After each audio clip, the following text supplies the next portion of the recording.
Somehow, I've avoided reviewing a Richard Hatch movie so far. Okay, let's fix that. Now what? Run like hell. Keep running! I'm running!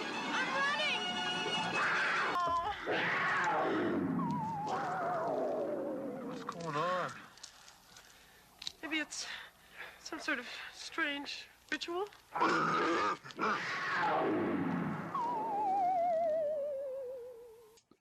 I have no idea why there's cartoon sound effects. I didn't make the movie. 1982, this is Prisoners of the Lost Universe. A very apt name because these people are kidnapped constantly. Our heroes, Richard Hatch, who plays the state kendo champion and is a handyman, and Kay Lenz, who plays a reporter on her way to interview a scientist, get in a car accident caused by an earthquake and immediately headed off famously. Stop calling me lady. I hate to be called lady. It's insulting and patronizing. Believe me, I can think of better words. I bet you can. Because I'm a woman, isn't it? I mean, if I were a man, You were a man, I'd break your goddamn head. Typical. Be violent. You want to see a violent male? Maybe you want to be treated like a child, taken across my knee and given a good spanking? You wouldn't dare. Try me, lady. It turns out that the scientist she's interviewing has opened a portal to a parallel universe, and earthquakes cause them all to be sent through the portal.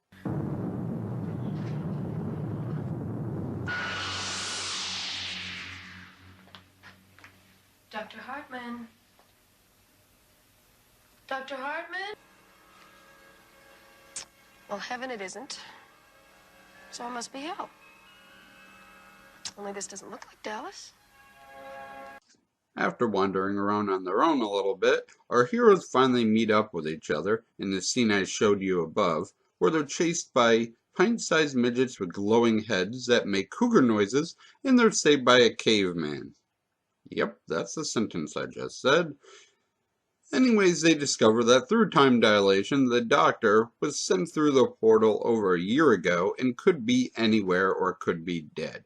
And then Richard Hatch is shot by Nancy's dad from Nightmare on Elm Street. Of ivory, hair the color of the sun. Don't touch me. Ah! Oh. And she speaks when she should remain silent. What other surprises do you have for me, Wildflower? Let her go, you son of a bitch, or I'll kill you.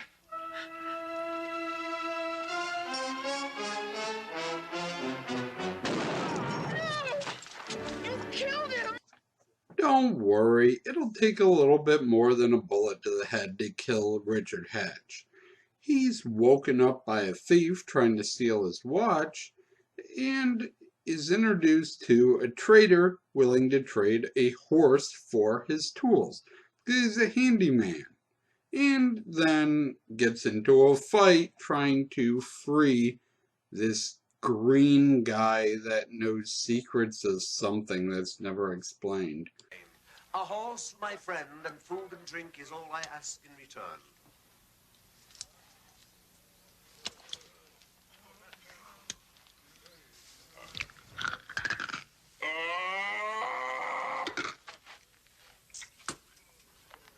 Look, you ought to know that my friend here not only said you look like hogs in heat, but you smell like pigs in the swill bin. He did he?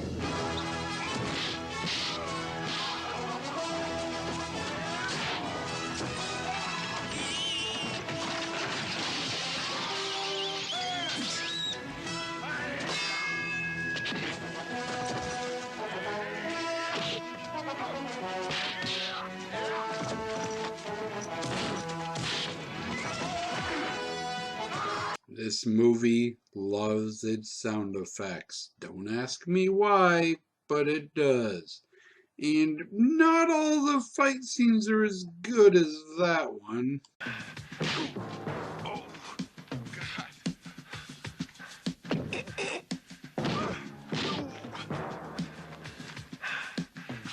Oh,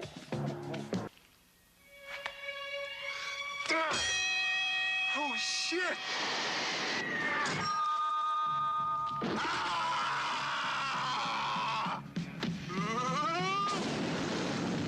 but most of the sword work actually is pretty good.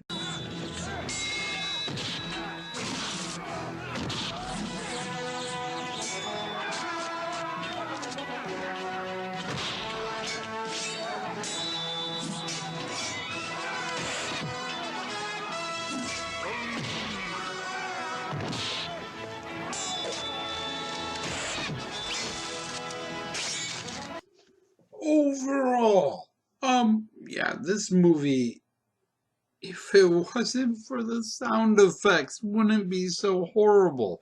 But they, for no reason, add these cartoony stuff in it. And they make the pint-sized midgets, what they keep calling them, have glowing heads. And this freaking caveman keeps showing up out of nowhere. And the Green Man is no point. And the action scenes are actually good, but the plot is almost non-existent. The bad guy is just fucking ridiculous. And why the fuck Nancy's dad from Nightmare on Elm Street is playing back, I have no idea.